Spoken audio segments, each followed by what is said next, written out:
Ladysmith. Thank you so much, Mr. Speaker.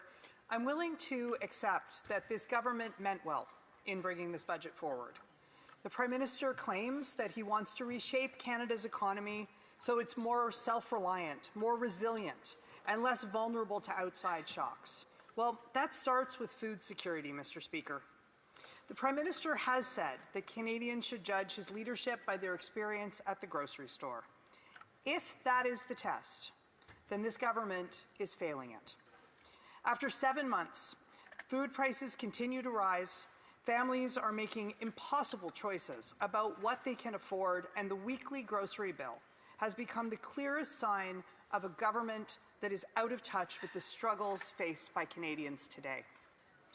While this Liberal government may believe that the goals of Budget 2025 are noble, the budget itself simply does not achieve them. It tries to be all things to all people, but it fails to deliver on the basics. Canadians want a plan that strengthens our foundation and rebuilds hope, but they also need to put food on the table, keep a roof over their heads, and provide for their families. This budget does not meet that moment. Canada's Food Price Report from 2026 confirms what Canadians, or for 2026, confirms what Canadians already know. If 2025 was difficult, 2026 will be worse. The report warns that families can expect almost $1,000 more in food costs next year. Compared to 2015, Canadians will pay 112% more for groceries for their family. Food costs have more than doubled in a decade. And nearly 85% of Canadians say that food affordability is their top financial concern. Food banks saw a record 2.2 million visits in a single month this year. These are not abstract numbers. They are the lived reality of a country where working families increasingly rely on charity to eat. Yet Budget 2025 does not present a coherent plan to address that crisis. It doesn't reduce taxes in any meaningful way that families can feel today. It doesn't reduce the fees or the regulatory burdens that drive up the costs through the supply chain. It doesn't relieve the pressure on farmers whose operating costs rose 2.5% in a single year. And if you think that isn't passed on to the consumer through your food prices, then I don't know how to explain the math on that.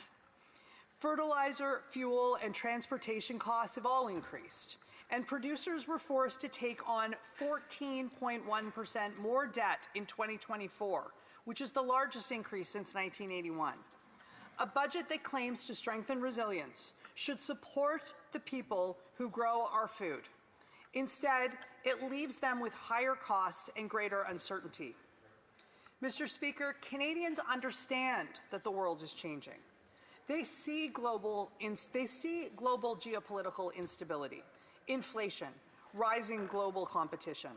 But what they want is a clear plan that responds to those challenges. They want their government to understand the day-to-day struggles that shape their lives right now. You can't build a resilient economy when families can't afford groceries. Instead of delivering clarity, this budget presents pages upon hundreds of pages of contradictions. One of the clearest signs of that is the government's use of the new separation between what they call operating spending and capital investment. In theory, this could provide discipline and transparency, but the Parliamentary Budget Officer has indicated that a full $94 billion in expenses have been mischaracterized as capital spending. And while the budget pledges to balance operational costs someday, it never commits to balancing the budget overall. Canadians know that when you spend more than you earn, somebody pays the price down the road. That would be our children and our grandchildren. Deficits still count, even when they're hidden in new categories of line items in the budget. The contradictions in this budget extend to the economy. This government keeps saying that Canada has strong economic fundamentals, yet families are telling me that they want groceries for Christmas. On Vancouver Island this week, another mill in Crofton announced that it's closing its doors. That means 375 more families without paychecks and more than 1,000 others that are indirectly hurt. 31 mill closures across British Columbia and counting means shrinking tax bases, weakened communities, and more pressure on food banks. Budget 2025 offers slogans, not solutions. Meanwhile, the Food Price Report makes clear how widespread the affordability crisis has become. 86% of Canadians say they're eating less meat because it's become too expensive. The report notes how rare it is for beef, chicken, and pork all to rise sharply in the same year, and yet that is what Canadians face in the grocery store. And the pressures extend to every aisle, Mr. Speaker. Since the Prime Minister took office, strawberries are up 51%, beef is up 30%, chicken 23%, coffee 22%, and even salad dressing is up 13%. Meatless burgers are up 17% year over year. Food inflation is now double the Bank of Canada's target rate and rising 48% faster in Canada than it is in the United States. These increases are not a force of nature. They're the consequences of policy choices, including the government's refusal to remove the hidden taxes, including the industrial carbon tax, that raise the cost of everything from farm inputs to food transportation. Conservatives proposed real solutions to reduce costs and rein in the record high deficit that fuels inflation. The Liberals voted against both. The gap between the government's rhetoric and reality is also evident in its behavior toward a food bank in my community. Loaves and Fishes operates in 44 communities across Vancouver Island, each with increasing need, and was promised $5 million to expand operations in the December 2024 fall economic statement by this Liberal government, or by a Liberal government. Nearly a year later, that money has still not arrived. The government initially denied its obligation to honor that written promise, saddling the organization with $35,000 in additional monthly interest costs and forcing cuts to its Christmas programming this year. If the money does arrive, it will only do so as a result of immense pressure from the organization, myself, and our community. Ministers in this government stand up every day and claim to champion the hungry.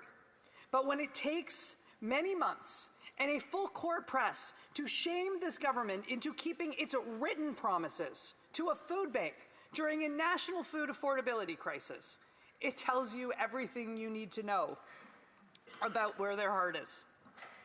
Budget 2025 claims to reshape our economy for resilience, but you cannot strengthen a country by ignoring the immediate needs of its people.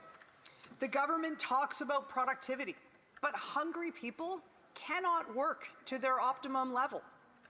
It talks about building Canada strong, but provides little to nothing for the seniors who built this country, even less for the students who are its future, and even less than that for working families.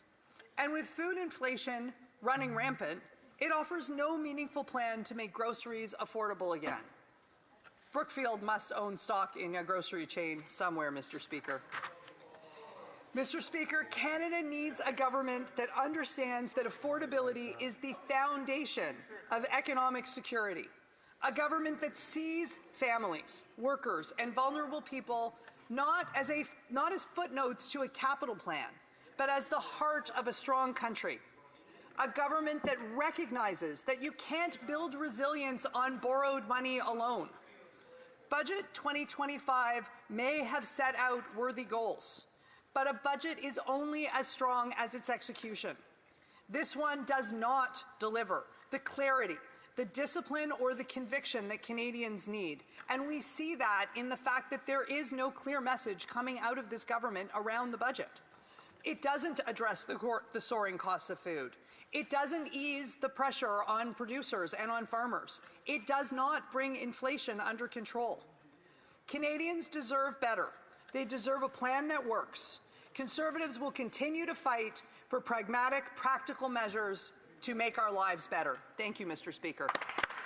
Questions and comments. Questions et commentaires. The Honourable Parliamentary Secretary to the Government House Leader. Yes, thank you, Mr. Speaker. You know, in some ways I appreciate what the member's saying. In other ways, I would challenge her thinking.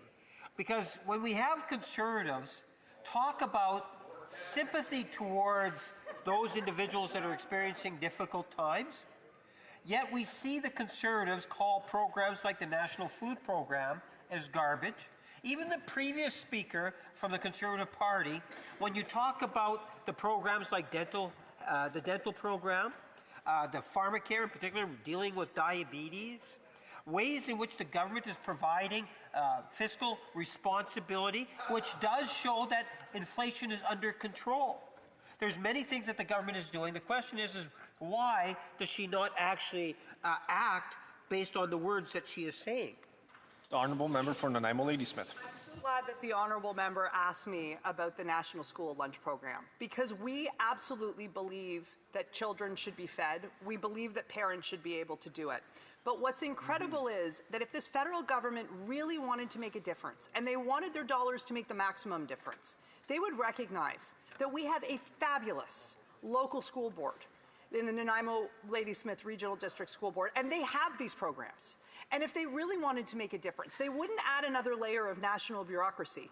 They would transfer this money directly to the provinces, who would transfer it directly to the school boards. And the people who would get credit for it are the teachers and the schools. Questions and comments. Questions et commentaires. L'honorable député de Gaspésie, les Îles-de-Madeleine. The honourable member for Gaspésie, les Îles-de-Madeleine, Listinoche. Thank you. I'd like to thank my colleague for his speech. And I'd like to zoom in on a particular part of C-15. We heard last week about the agreement between the Government of Canada and Alberta and the possible pipeline. And in C-15, there is a fast-track mechanism that would enable a minister to exclude a business, that would exempt a business from any legislation other than the criminal code.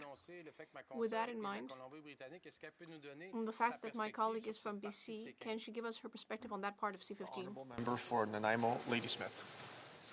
I'm really glad that the Honourable Member asked me about C-15, and in particular this MOU that is out there. You know, one of the really big challenges with it is that no one knows what it means. We have First Nations chief and BC saying that there's a veto and that they will not approve it. We have other people, we have the government saying that it's going to go ahead. And when it comes down to it, we don't actually know what's going to happen.